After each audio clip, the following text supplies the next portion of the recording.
2 mərtəbə qaraj tipli evimiz. Qaz sayğacı da var, işıq sayğacı da var. Birbaşa da məhəllədir. Bu məhəllənin son hissəsi, yəni bir 100-150 metr qabağı 190 nömrəli avtobusun dayanacağıdır. Qaraj sistemli belə bir ev. Qapı açıldı, birbaşa qaraja maşın daxil olur. Gördüyünüz kimi qoşa daşla tikilmiş evdir. Buradan da köməkçi otaqları da keçid mümkündür. Hər tərəfində şkatur vurub. Atmalar 5-15. Kom sistemi burada yığılıb. Atmalar bir daha qeyd edelim. 5-20'dir. Tam əksinə. 5-15 yox, 5-20'dir. Belə pilləkan.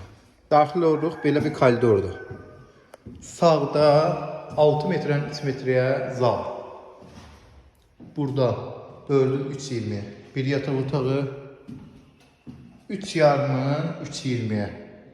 Detski otaq. Sanitar qovşağı.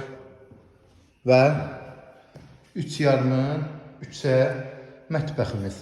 Mətbəxlə zal birbaşa qabağa baxır. Evimiz 65 min.